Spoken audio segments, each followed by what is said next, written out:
it is one of the most exciting problems I've worked on in my whole career, I have to say, and one of the best companies I've ever worked with. Thermwood is innovative from the very top. Some of the smartest people I've ever met work in this organization, and they're so quick to take an idea to reality. We engineers love to think about that as an important way of demonstrating our contributions to the world. But let me tell you a little history and a little story about this field and how it all happened that we came to be the serious and significant partners to Thermwood that we are today. It was several years ago that I heard someone was talking about 3D printing a car in 1 week during a conference in Chicago. I made my way to that conference, and sure, I saw a 3D printer at work printing something that one might say looked like a car. I wouldn't say it was quite where we are today by any stretch of the imagination. And as a matter of fact, the printing was still in a very early stage of development. But what interested me more was the following day when I saw the car. It actually looked like a nice car. It had the right shape, very different from what it had been printed. And there was a company there who had brought their routers, their router technology, to this opportunity, and it was Thermwood. They made that early crude printing look special. And I think what happened, I wasn't there, I don't really know, but when the Thermwood personnel returned and shared their information with the CEO of the corporation about what they had seen, they realized that the control and manufacturing technology they had in routing was exactly what you needed for a printer. And given the fact that the early printers were in fact very, I would say, early in their development, Thermwood stepped into that opportunity and brought the technology, the precision control, the detailed understanding of how to position a machine tool in the right place in the right way to give a texture in a manufacturing environment.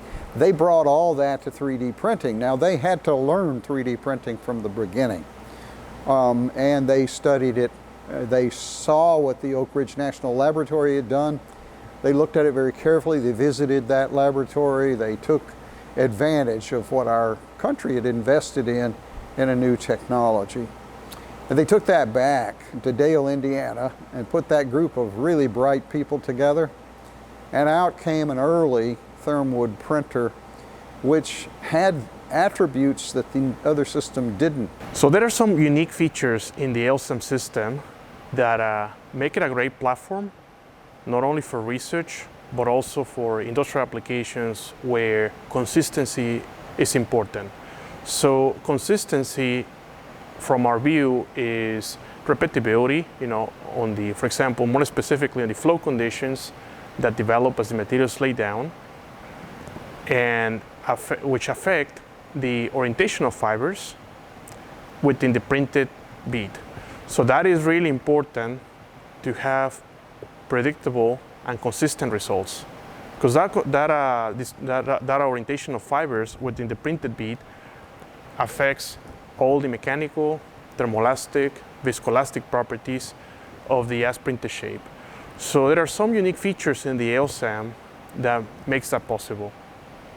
One of which is the melt pump that provides positive displacement and basically overcomes the challenges related to pressure surging that we have in extruders. And the second one is the compaction wheel. So the compaction wheel basically offers an additional pressure source that allows the material to be consolidated, or basically close the gap in between adjacent beads. So those are two key ingredients that make the system unique and robust. And also there is obviously a lot of expertise and technical support that Thermwood has provided in the process of adopting this technology. The technology of the future that we're working on with Thermwood, and that Thermwood is pushing so hard, is the digital transformation of manufacturing, where automation, not hand assembly, automation is the theme. And so digital manufacturing is our theme here, and we discovered a company in our own state, the state of Indiana, Thermwood, who had the strategy, the intelligence, the commitment to move into this technology and to drive it. They had already driven digital technology in the router world. We have developed a really unique partnership. We started working with Thermwood 6-7 years ago, where we basically bring the underpinning scientific foundation for this technology and work together to augment the confidence in the technology so that it can be adopted across more industries, and it can be basically also increase the confidence on the part is printed right the first time. Our partnership with Thermwood has been extremely mutually beneficial. You wonder how a university benefits from working with an industry. It's not a very hard problem to understand. The industry has the problems. The industry knows where it needs to go. The university has solutions, but not the problems often. Well, we don't always have the solutions, but we like to build the solutions. So when we put those two things together, we have an incredible team. We have a team who's right at the forefront of developing products and processes to solve the needs for high performance automated product development. That's Thermwood. You put us in that, us Purdue, in that environment, and we bring with it our intellect, our experience, but we also train the next human talent that's coming to support this industry. We've been working in our group for the last 10 years to develop Additive 3D, which is a physics-based virtual twin of the manufacturing process that basically allows us to predict the outcome of the print process in terms of residual stresses, deformation, and be able to avoid costly and time-consuming print trials. So this is our overall concept of basically enabling first-time right printing through predictive simulations. We capture some of the most relevant phenomena that occur during the print process, including anisotropic heat transfer, anisotropic shrinkage due to the coefficient of thermal expansion and due to crystallization shrinkage in semicrystalline polymers. We capture anisotropic thermoviscoelasticity, interlayer bonding, as well as different types of interactions of the printed part with the ambient and with the print substrate to basically be able to predict not only the adhesion or the fracture properties at every point during the print, but also residual stresses, deformation that might result from the print process, and be able to anticipate and correct for those in a virtual sense. We can take those predictive simulations one step beyond and use them to also investigate and compensate for the performance of the as manufactured shape. In other words, if we're looking at a tool is printed with an isotropic material where there is also different local orientations based on how the part is printed. So that results into an isotropic shape change. So using Additive 3D, we can not only predict the outcome of the print process, but also predict and compensate for the shape change of the tool. In fact, this is an example of a air inlet duct for an aerospace application, where we actually carry out a shape compensation of not only the tool, but also the part itself. What this example basically demonstrates is that there is shape change in the composite laminate itself that we predicted and accounted for, and there is shape change in the printed tool itself that was also predicted and accounted for. So that way we printed a tool that will deform to the right shape and produce the right part shape at the end of the manufacturing process. So we've done extensive validations at different stages. First, looking at validating, for example, we have validated, for example, temperature predictions, interlayer bonding, deformation from printed parts. But then we also done validations of the performance of the as printed shape. In other words, in the context of tooling, we have looked at the shape stability over multiple thermal cycles. In the case of the shape stability of printed autoclave tooling with the LSAM, like the example that we have here, we have observed minimal shape change after multiple autoclave cycles of the printed tool. We work really closely with Thermwood in basically continue to deploy this technology and exercising this technology in the different demonstrations that basically Thermwood does for their potential customers, so that they can basically also benefit from the work that we are doing together through the LSAM Research Laboratory.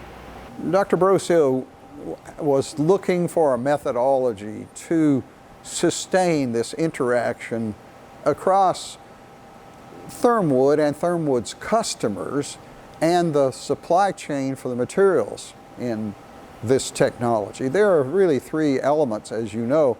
They're the end users. These are the aircraft manufacturers, the automated process manufacturers in the world, and the material suppliers that support all the new materials. Thermwood is not a material supplying company, it is a machine supplying company. But the supply chain requires, obviously, the supply of materials, that is to say, carbon fiber reinforced polymers.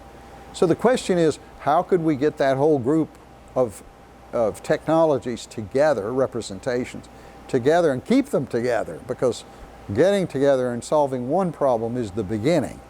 But as we encounter new opportunities with this technology, we need to have an interactive process where all the elements of the industry are there. So Eduardo's idea was to build a consortium. Become a member of this consortium, you get regular use of our software, Additive 3D, and use it and learn how to build virtual twins of your manufacturing process, of your product. That being the case, you should be able to print it right the first time. Thermwood's theme, we use it over and over again because printing it right the first time is an enormous economic advantage, both in time and in costs of human talent and materials. And we can do that, but only if we know how to use those tools. And furthermore, after we have those tools, as the opportunities are presented, and we need new materials, or we need new answers to new questions that perhaps additive hasn't addressed yet, or perhaps we as an industry in the machine tool industry hasn't addressed yet. We need to see those problems together as a community. We need to keep that community together for a long time, really. Long time meaning long enough that the technology matures. This takes 50 years, or it has taken 50 years in the past. We don't have 50 years today. We might have 5. Let us think about the fact this needs to be accelerated, that the consortium gives us a way to accelerate that so that a company brings what it needs to the table faster today than it could do it in the past. That's the whole point of the consortium. The way it works, obviously, is each member buys a position in the consortium so that the resources that are there then can be redeployed to solve the problems of that group of people.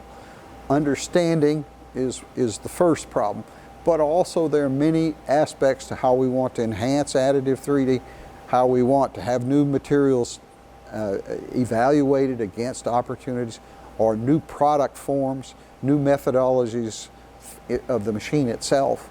All of those can be exposed in that environment where the ability to absorb that and accelerate the rate of development of this technology is the reason we've developed this consortium.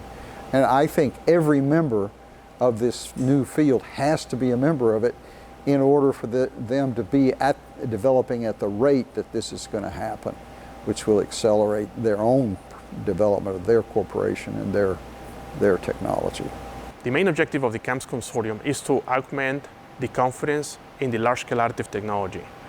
And we aim to accomplish that objective by enabling first-time dry printing to a virtual twin for the additive process called Additive 3D. We also help industry partners that are looking into adopting this technology to go through that learning curve faster and smarter through not only the simulation tools, but also all the know-how we have developed over the years around this technology. We offer quarterly webinars where we address problems posed by members of the consortium, really practical problems, grounded on a scientific understanding of a process and providing practical answers to those problems, as well as developing practices that are grounded on scientific understanding of a process. And the last but not least important, obviously, we provide demonstrations through which basically a member of the consortium can gain the full insight from all the way of designing, printing, machining, and even testing for the LSAM technology. So we consider as a research center our partnership with Thermwood as one of the key partnerships for success and prosperity.